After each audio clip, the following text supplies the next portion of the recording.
po yung kasama niya yung CD box. May kasama po siyang charger, headset, saka meron po siyang pin.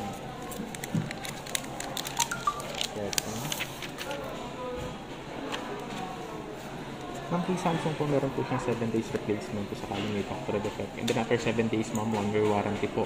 Pero kapag nabagsak natin yung phone, nabasag or nabasa, hindi po siya covered ng warranty mo. Kaya ingatan din po ng phone. Ngayon, ma'am, yung 7 days replacement, if ever po na may factory defect, pupunta muna kayo sa service center para humingi po ng technical report. And after that, babalik po kayo sa amin dito sa post para palitan nyo yun. Pero so far naman nung wala naman po mayayari naman sa dito. Sa experience ko wala pa kay Galaxy.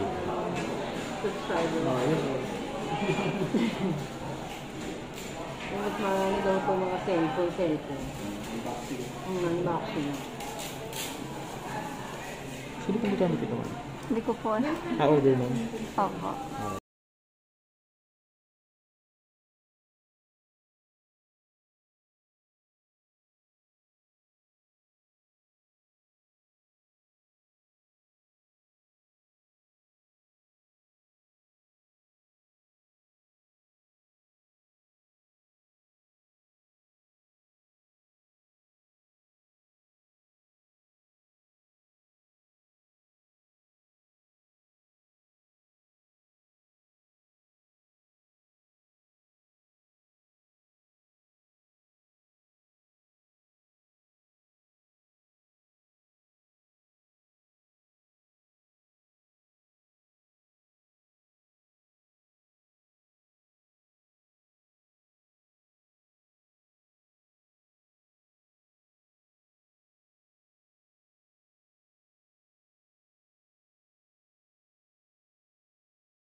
First time pumasok kayo mag...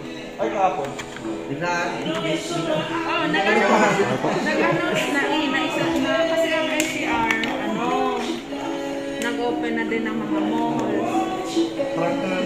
Ngayon, ginawa nung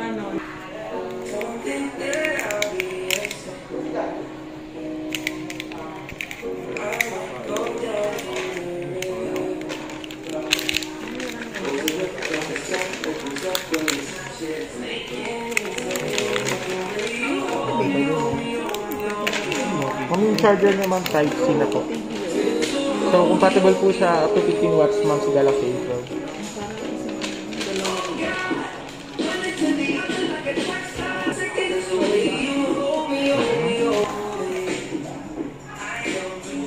Charging na. Meron po siyang thunder sign sa taas, ibig sabihin mag-start po. Okay na?